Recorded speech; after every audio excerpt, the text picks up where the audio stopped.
మీ పిల్లలు ఇంటర్మీడియట్ మరియు ఎంసెట్ చదువుతూ సబ్జెక్ట్స్లో కన్ఫ్యూజ్ అవుతున్నారా? కాన్ఫిడెన్స్ లెవెల్ తక్కువగా ఉందా? రిపీటెడ్ మిస్టేక్స్ చేస్తున్నారా? అయితే మీకోసమే ఉంది రైజ్ యాప్.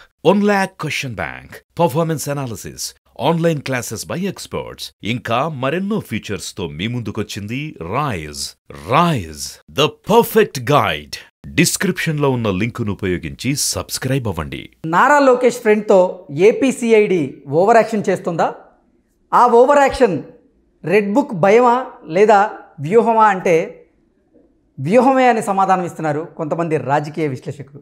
ఇక ఇదే అంశానికి సంబంధించి మనతో మాట్లాడేందుకు ప్రముఖ రాజకీయ విశ్లేషకులు కృష్ణకుమారి గారు మనతో ఉన్నారు. మేడంతో మాట్లాడు. మేడం నమస్తే. నమస్తే మేడం, నారా లోకేష్ ఫ్రెండ్తో ఏపీసీఐడి ఓవర్ యాక్షన్ చేస్తుంది. అది కేవలం రెడ్ బుక్ భయమే అని కొందరు, లేదు అది వ్యూహంలో భాగం అంటూ మరికొందరు రాజకీయ విశ్లేషకులు వారిదైన శైలిలో విశ్లేషణ చేస్తూ ఉన్నారు. కిలారి రాజేష్ గారిని ఏపీసీఐడి టార్గెట్ చేస్తూ ఉంది. కిలారి రాజేష్ గారు కూడా విచారణలో ఆయన్ని బెదిరించారని, ఆ బెదిరించినటువంటి సాక్ష్యాలు కోర్టు దృష్టికి తీసుకువెళ్లారు. నిఘా చీఫ్ సీతారామాంజనేయులు గారితో పాటుగా ఏపీసీఐడి చీఫ్ సంజయ్ తనను బెదిరించారని, దానికి సంబంధించినటువంటి సాక్ష్యాలను ఆయన కోర్టు ముందుంచారు. ఈ నేపథ్యంలోనే ఇప్పుడు ఏపీసీఐడి మరోసారి కిలారి రాజేష్ని టార్గెట్ చేస్తుంది. ఇది రెడ్ బుక్లో, అంటే నారా లోకేష్ గారు గతంలో చెప్పినట్టుగా రెడ్ బుక్లో కొందరు పేర్లు ఉన్నాయి, వాళ్ళు మేము అధికారంలోకి వచ్చాక వాళ్ళకి మూడిద్ది అన్నట్లుగా ఒక సంకేతాలు ఇచ్చిన నేపథ్యంలో వాళ్ళు దానికి భయపడుతున్నారా, లేదా రాజకీయ వ్యూహంలో భాగంగా మళ్ళీ ఇప్పుడు నారా లోకేష్ ఫ్రెండ్ని ఏపీసీఐడి టార్గెట్ చేస్తుందా అంటే ఏం చెప్తారు? ఈ దొంగాట ఆడుతూనే ఉన్నారు. ఇటుపక్క వీళ్ళు ఏమీ తగ్గట్లేదు, అటుపక్క వాళ్ళు ఏమీ తగ్గట్లేదు. ఇటుపక్క వీళ్ళు అంటే ఇప్పుడు ఈయన రెడ్ బుక్ పట్టుకొని వాళ్ళ సంగతి చూస్తా అని ఈయన చెప్తున్నాడు. మరి రేపొద్దున అధికారంలోకి వచ్చాక ఏం చూస్తారో, ఎవరికి మూడుద్దో ఏమవుద్దో అనే ఒక భయం అయితే ఉండకుండా అయితే ఉండదు కదా. ఇప్పుడు రేపు పొద్దున వీళ్ళు సీఎం అయ్యారనుకోండి, జగన్మోహన్ రెడ్డి చేతిలో ఏం ఉండదు కదా. అలాంటప్పుడు మనమే బలిపస్తులు అవుతామా అనే ఒక భయం అయితే అధికారులకు ఉండకుండా అయితే ఉండదు కదా. అలా అని భయపడి వాళ్ళు చేతులు ముడుచుకుని కూర్చుంటే జగన్మోహన్ రెడ్డి ఊరుకోడు కదా. ఇప్పుడు ఏమైపోయిందంటే 2 బలమైన ఆంబోతుల మధ్య అధికారులు లేకదోడల్లాగా తయారయ్యారు. ఇటు సైడ్ ఇళ్ళు. కాకపోతే ఇక్కడ అటువైపు నుంచి దొంగ కేసులు పెట్టమని, ఇబ్బంది పెట్టమని ఒత్తిడి ఉంది. అది సంకటంగా అధికారులకు మారుతుంది. ఎట్లా అని, ఎంతవరకని చేస్తారు? ఇప్పుడు పోయినసారి సీతారామాంజనేయులు కిలారి రాజేష్ని అరెస్ట్ చేసిన విధానాన్ని కోర్టు కూడా తప్పుపట్టింది. అసలు నీ దగ్గర ఏముంది ఇతన్ని అరెస్ట్ చేయటానికి? ఇతను ఏమన్నా ఉగ్రవాదా, ఇతను ఏమన్నా టెర్రరిస్టా, లేకపోతే ఏంటి? అసలు అతన్ని అలా నిర్బంధించే హక్కు నీకు ఎక్కడిది? ఏ లెక్కన నువ్వు అసలు అతన్ని నిర్బంధిస్తావు? నిర్బంధించి నీకు కావాల్సిన ఇన్ఫర్మేషన్ని తీసుకోవడం వెనకమాల అసలు నీ ఉద్దేశం ఏంటి అని చెప్పి సీతారామాంజనేయులను అడిగింది. అసలు ఈ సీతారామాంజనేయుల గురించి కూడా కొంచెం మాట్లాడుకోవాలి. ఇలాంటి అధికారులు మన వ్యవస్థలకి పట్టిన చీడ పురుగులు అని చెప్పుకోవాలి. ఒకవైపు నుంచి చెరుకులోంచి రసం రాజకీయ నాయకులు పీలుస్తూ ఉంటే వీళ్ళు వాళ్ళని ప్రోత్సహించటము, ఎలా పీల్చాలో చెప్పటము చేసే వీళ్ళు ఈ సీతారామాంజనేయులు లాంటి వాళ్ళు. ఇతని మీద ఇప్పటికీ దాదాపు అతనిది ప్రతిరోజు వివాదమే. అసలు వివాదం లేకపోతే అసలు నిద్రపోడు సీతారామాంజనేయులు. హైదరాబాద్లో పనిచేసినప్పుడు అంతే, ఇప్పుడు ఆంధ్రాలో పనిచేస్తున్నప్పుడు అంతే. అతను ఏం చేస్తాడంటే, మామూలుగా ఇది చాలా చాలా పెద్ద విషయాల్లో దేశాలకి మధ్య గూఢచర్యం జరిగేటప్పుడు వాళ్ళు వాడతారు ఇట్లాంటి ఒక ఎరేసి స్టింగ్ ఆపరేషన్స్ అంటారు, డెకాయిట్ ఆపరేషన్స్ అంటారు. ఈ డెకాయిట్ ఆపరేషన్స్ చేయడం స్టింగ్ ఆపరేషన్స్ కన్నా ఎంతో కొంత ఒక మాదిరి అంటే మనం ఓకే అనొచ్చు. కానీ ఈ డెకాయ్ ఆపరేషన్స్ మట్టుకు చాలా ప్రమాదం. అంటే వాళ్ళే మనల్ని తప్పు చేసేలాగా ప్రవర్తిస్తారు. వాళ్ళే మనలో ఎక్కడో నిద్రాణమైన మనస్తత్వాన్ని బయటికి తీస్తారు. తీసి మనతో తప్పు చేయించి నువ్వు తప్పు చేసావు అని చట్టానికి పట్టిస్తారు. అసలు వీళ్ళు ప్రేరేపించకపోతే వాళ్ళు అసలు ఆ నేరం చెయ్యరు. అంటే ఇది ఈ వ్యక్తి నేరం చేయగలుగుతాడా చేయడా, నేర ప్రవృత్తి ఉందా లేదా అని దాన్ని బయటికి తీసే విషయం అన్నమాట ఇది డెకాయ్ ఆపరేషన్స్ అంటే. జనరల్గా డెకాయ్ ఆపరేషన్స్ ఎట్లా చేస్తారంటే, అంటే ఎంతవరకు చేయొచ్చు అంటే, ఇప్పుడు ఒక బస్ స్టాప్లో అమ్మాయిలు నేర్పించే అబ్బాయిలు ఉన్నారు అని చెప్పి తెలిసిందనుకోండి, ఆ రోజు ఎవ్వరూ అమ్మాయిలు రాలేదనుకోండి, వీళ్ళు ఏమైనా సరే వాళ్ళు డెకాయ్ ఆపరేషన్ చేసి ఒక నిందితుడిని పట్టుకోవాలని నిశ్చయించుకున్నారనుకోండి, వీళ్ళ పోలీస్కే ఒక అమ్మాయి వేషం వేసి అక్కడ నుంచోబెడతారు. నుంచోబెట్టి ఆ అమ్మాయిని ఏడిపించడానికి ఇతను వచ్చాడు అనుకోండి, ఇతన్ని అరెస్ట్ చేస్తారు. ఇది ఒక మాదిరి డెకాయ్ ఆపరేషన్.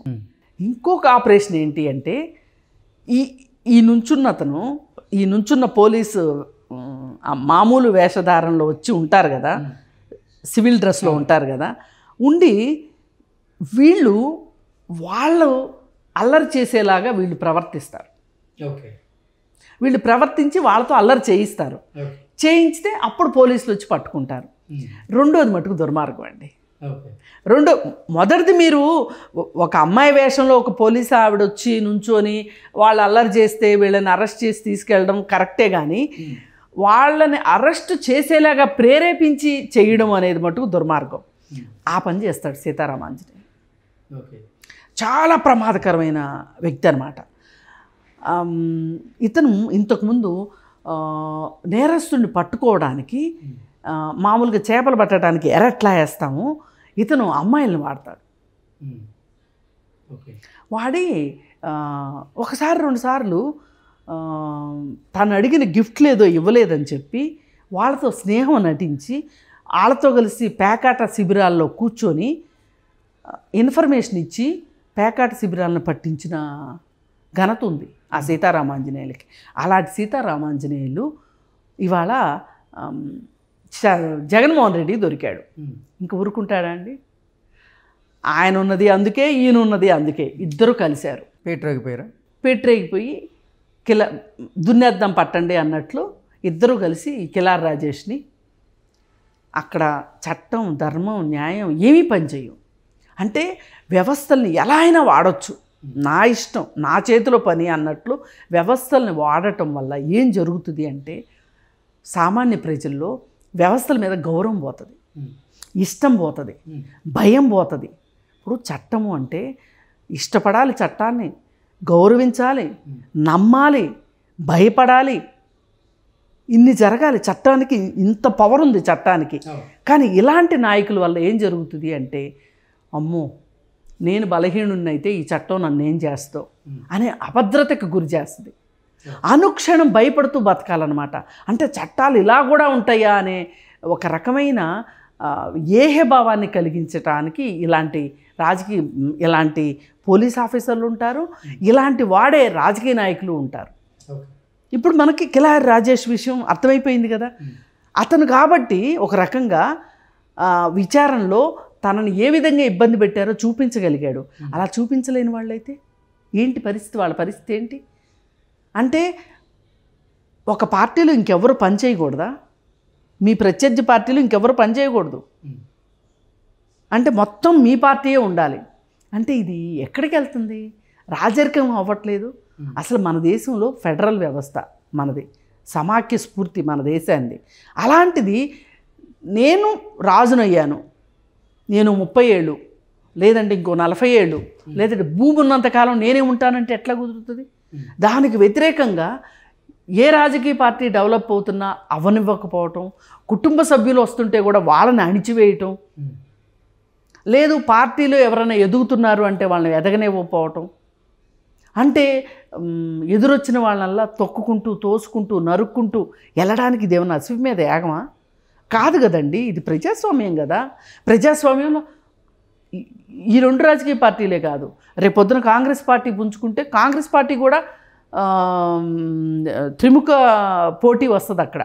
లేదు ఇంకొక పార్టీ ఏదన్నా వచ్చిందనుకోండి, కేజ్రీవాల్ పార్టీ లాంటి పార్టీ, కొత్త పార్టీ పుట్టిందనుకోండి, నలుగురు పోటీ చేస్తారు. ఎవరు బలవంతులైతే వాళ్ళు. అది ఇది కాదు అనుకుంటే ఎవరన్నా సోషల్ యాక్టివిస్టులు కూడా పోటీ చేస్తారు. ఇప్పుడు ఇక్కడ హైదరాబాద్లో శిరీష పోటీ చేయలా, అట్లా పోటీ చేస్తారు, వాళ్ళు పోటీకి వస్తారు. ఇక్కడ భారతదేశంలో ఉన్నది ఏంటి? భారతీయ పౌరులై ఉంటే చాలు, పలానా వయసు వాళ్ళు దాటిన వాళ్ళు అయితే చాలు, వాళ్ళు పోటీ చేయొచ్చు, ఎవరైనా పోటీ చేయొచ్చు. ఇప్పుడు మన ట్రాన్స్జెండర్స్ కూడా పోటీ చేయొచ్చు. ఇంత ప్రజాస్వామ్యం ముందుకెళ్ళిపోయిన తర్వాత నేను మాత్రమే, నా పార్టీ మాత్రమే ఉండాలి, రెండో వాళ్ళు ఉండటానికి వీల్లేదు, రెండో పార్టీని అక్రమ కేసులు పెడతాను, అక్రమ నిర్బంధాలు చేస్తాను, అక్రమంగా అరెస్టులు చేస్తాను, వాళ్ళకి బెయిల్ రాకుండా చేస్తాను అంటే కుదరదు కదా. ఇన్ని చేస్తున్నావు నువ్వు అక్కడ. అందుకే ఇంత మాట్లాడాల్సి వస్తుంది.